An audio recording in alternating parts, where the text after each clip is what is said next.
Git es un sistema de manejo de repositorios. Un proyecto que maneja Git puede compartirse entre varias personas para que todos tengan los mismos archivos fuente y puedan hacer e integrar cambios entre ellos al mismo tiempo sin tener problemas de que alguien dañó el código de alguien más o que se perdió el trabajo de alguien. Git se puede usar para muchos tipos de proyectos, pero está pensado principalmente para ayudar en proyectos de programación, lo que lo hace una herramienta ideal para programar cualquier cosa que tenga que ver con páginas web o proyectos de escritorio o incluso videojuegos. Para usar Git, obviamente debo instalarlo en mi computador. Si así lo desean, pueden ver en la sección de abajo el link del sitio oficial de Git para poder descargarlo. Si yo tengo un proyecto como por ejemplo este de acá, puedo decirle a Git que quiero convertir esta carpeta y todo su contenido en un repositorio y darle acceso a todos los miembros de mi equipo a través de la red local de mi empresa o de mi oficina o incluso a través del mismo internet para que tengan acceso al repositorio y puedan utilizarlo en su trabajo. Obviamente esto acarrea un par de problemas. En primera instancia, al instalar Git, lo primero que se puede notar es que es un programa de consola. Hay que conocer los comandos de Git para poder utilizarlo. Esto puede ser un no rotundo para muchas personas que no están acostumbradas a utilizar programas de consola.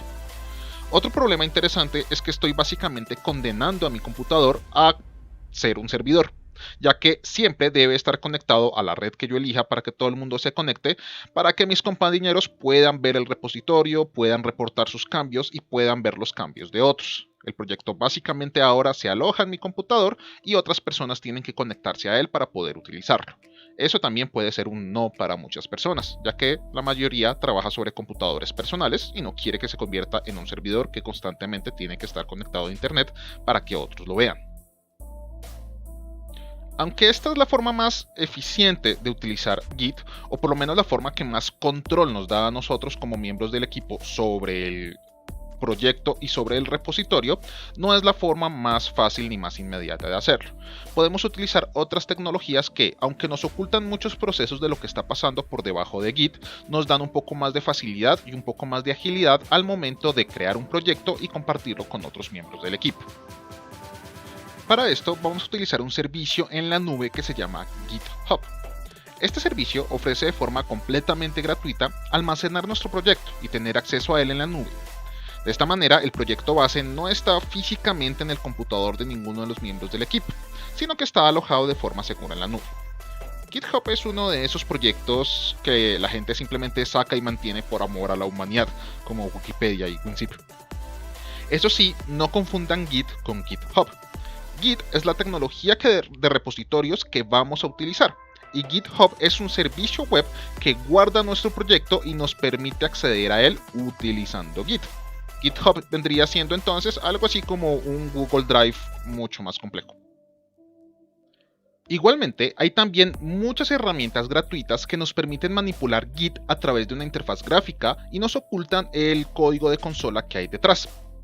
Estas herramientas también nos permiten acceder a servicios como GitHub de forma remota y fácilmente, y nos hacen dibujitos bonitos del estado de nuestro repositorio para que sepamos qué es lo que está pasando, y que muchas veces la consola es bastante ineficiente en mostrarnos. El mismo GitHub ofrece una herramienta de este estilo, pero a mí personalmente no me gusta mucho que digamos. Es más que todo cuestión de gustos personales. La herramienta que les recomiendo es SourceTree, link de descarga abajo. En la parte de abajo también les dejo un link a un tutorial bastante didáctico para aprender los comandos de consola de Git. Esta en realidad es una habilidad bastante útil para aquellos futuros programadores y desarrolladores de software. Es bastante interesante poder defenderse con la consola de Git, en especial porque cuando cosas malas y desafortunadas ocurren en el repositorio, muchas veces es la única forma de recuperar o de arreglar un repositorio dañado, porque las herramientas gráficas pueden solamente llegar hasta cierto punto. Si lo desean así, pueden aprender a utilizar los comandos de consola de Git en ese tutorial, y también les ayuda bastante a entender bien cómo funciona el repositorio realmente y entender qué es lo que está pasando, cosas que muchas veces las herramientas gráficas nos ocultan y nos hacen cometer errores muchas más veces de lo que debería ser así. Para iniciar un repositorio cualquiera, el primer paso podría ser iniciar una cuenta en GitHub. Una vez tengan la cuenta en GitHub, y es necesario que todos los miembros del equipo tengan una cuenta diferente, pueden designar a alguien que cree el repositorio base y que va a ser como el dueño principal de él. No es importante quién, es importante simplemente que sepan que va a haber una persona que va a ser la dueña o la administradora oficial de ese repositorio. Acá hay un ejemplo rápido de un repositorio de mi cuenta de GitHub y un montón de repositorios que yo tengo. Una vez tenga la cuenta, es simplemente cuestión de crear un nuevo repositorio. Acá está el botoncito de New. Al crear un nuevo repositorio, se piden varios datos básicos. Lo primero es que uno puede crear un repositorio, y si uno tiene varias cuentas, elegir cuál cuenta es la que va a ser la dueña de ese repositorio. Eso es importante para después crear el equipo, a quien hay que pedirle la solicitud o quién es el que tiene que darle solicitud a los demás miembros del equipo para acceder al repositorio. Y lo otro importante es un nombre cualquiera. La descripción es opcional. Esta parte puede llegar a ser importante porque hay que tener en cuenta que GitHub es un servicio gratuito, pero al ser gratuito, absolutamente todo lo que uno suba a GitHub es completamente público. Cualquiera que esté desocupado buscando o navegando en GitHub podría llegar a encontrar su código y puede ver su código fuente. No pueden modificarlo directamente, eso sí no lo pueden hacer sin su permiso, pero sí pueden ver lo que está ahí contenido. GitHub está pensado como un sistema de software libre en donde nada es secreto, nada es privado. Si quieren tener un repositorio privado, se puede hacer, pero aquí es donde GitHub ya pierde su amor a la humanidad y exige un pago. No es tan grave que su servidor que su repositorio sea público, a menos que de verdad tengan un proyecto que sea altamente secreto. Para ese caso sí debería ser privado, o deberían estar utilizando una forma muchísimo más privada de Git. La verdad no es problema que sea público. Otro de los elementos interesantes que GitHub nos ayuda muchísimo a hacer son estos elementos de acá. El README file suele ser bastante útil para proyectos como de alta gama que quieren hostearse en GitHub, porque nos permite crear algo así como una página web de nuestro proyecto y nos permite explicarle a la gente que encuentra nuestro proyecto cómo funciona, cuál es la misión detrás de él y cómo, por ejemplo, colaborar en el desarrollo de ese proyecto. De nuevo, GitHub está muy en la onda del software libre y el software colaborativo. Esto no es 100% necesario hacerlo, pero si uno quiere tener un proyecto que tenga cierta atracción de verdad en el mercado, es útil. Lo que sí es realmente útil son estos dos elementos de acá. La licencia es bastante sencilla porque GitHub permite adjudicar una licencia específica a nuestro software, en especial licencias de uso creativo como la Creative Commons o como las licencias de MIT, que permite que protejamos nuestros proyectos. Una licencia del tipo de que cualquiera puede utilizar mi código siempre y cuando me dé el reconocimiento de que yo hice las cosas. Si uno agrega esa licencia automáticamente, GitHub lo hace por nosotros. Uno puede estar algo así como protegiendo un poco el trabajo intelectual de lo que uno esté haciendo. Y lo otro importante es crear un archivo .gitignore. El archivo .gitignore es bastante importante porque muchas veces y en muchos proyectos, un ejemplo bastante directo podría ser proyectos que están relacionados con Unity, proyectos de videojuegos, uno realmente no quiere compartir absolutamente todo el proyecto con sus compañeros. Por ejemplo, hay muchísimos archivos que están asociados con el estado específico del editor en mi computador, es decir, son archivos propios que guardan información de preferencias o información de uso del editor en el computador en que se está utilizando. Obviamente, si se comparte esa información, no solamente es inútil, sino que a veces incluso puede generar errores. Entonces, el .gitignore es un archivo que uno puede tener en un repositorio que le indica a Git qué archivos no compartir del proyecto.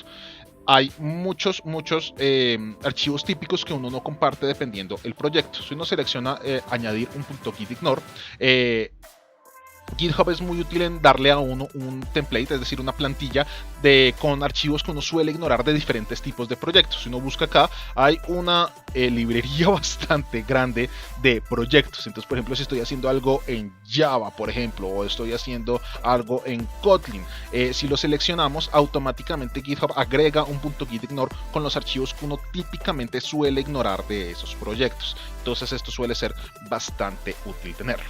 Cuando ya creamos nuestro repositorio nuevo, entonces podemos darle crear.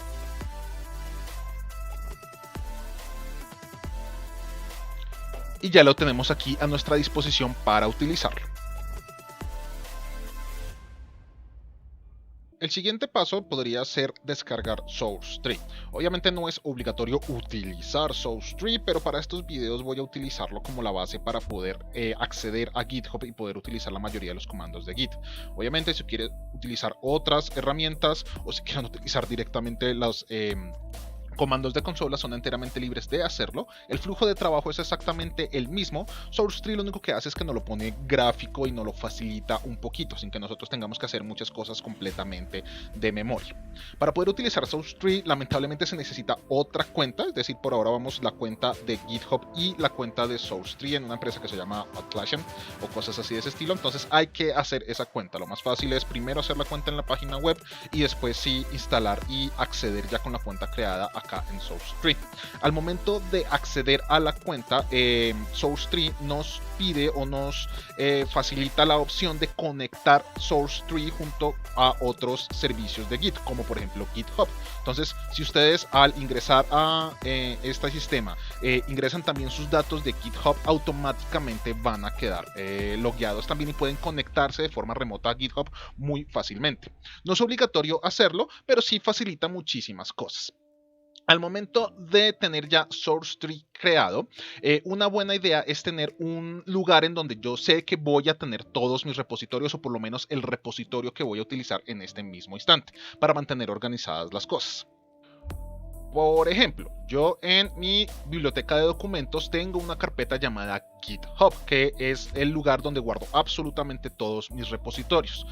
Si uno no tiene cuidado, se pueden mezclar repositorios o regarse por todo el computador las cosas, entonces es muchísimo mejor tenerlo organizado. No es necesariamente obligatorio hacerlo de esa manera, pero una buena recomendación que yo doy es que por cada proyecto que uno tenga, crear una carpeta nueva. Entonces creamos una nueva carpeta, llamémoslo nuevo.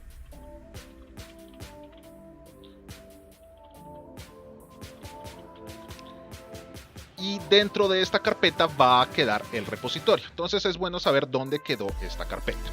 Si volvemos a GitHub, SourceTree nos ofrece la oportunidad de tener como seguir muchos repositorios al mismo tiempo, básicamente cualquier cantidad de repositorios que nosotros tengamos en el computador.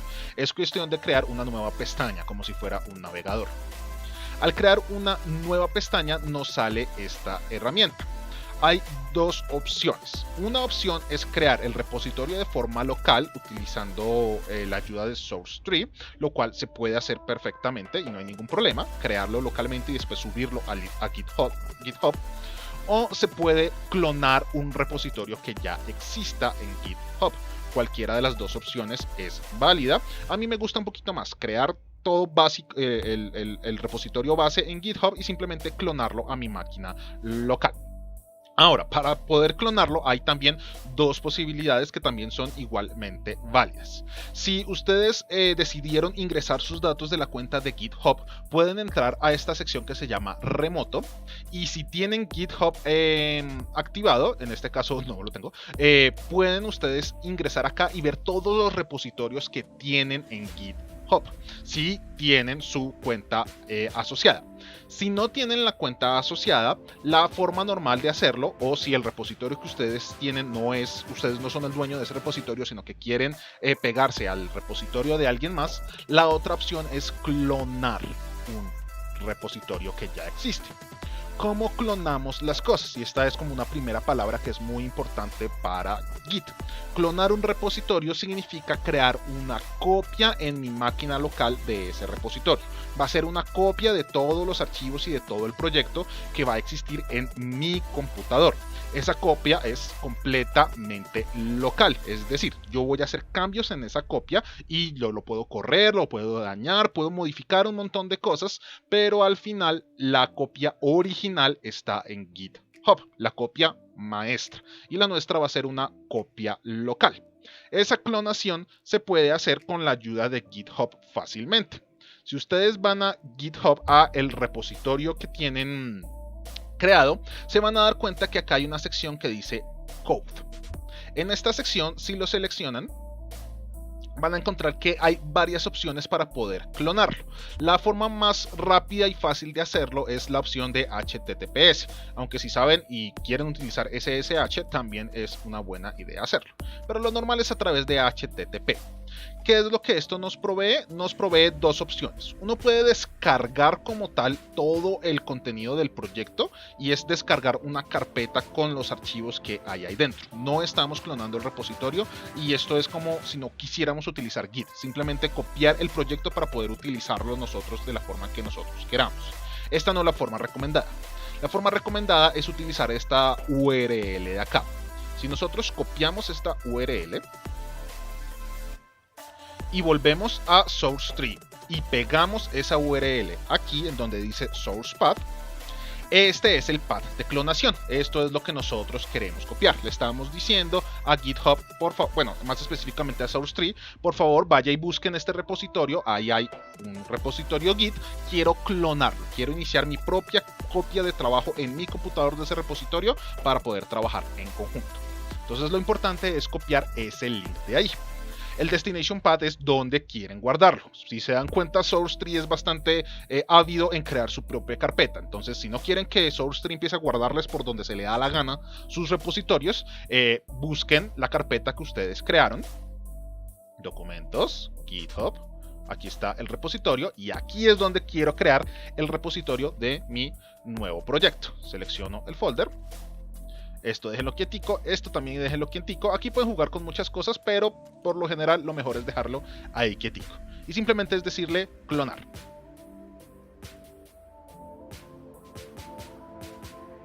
Si todo sale bien, van a encontrar que ahora tienen una nueva pestañita y que ya pueden ver todo el trabajo que hay acá. Obviamente no hay ningún trabajo en este mismo instante. Si lo hubiera, lo verían. Pero ya tenemos una copia local del repositorio. Si van a el proyecto como tal, se dan cuenta nuevo, acá adentro está el .git y el .gitignore.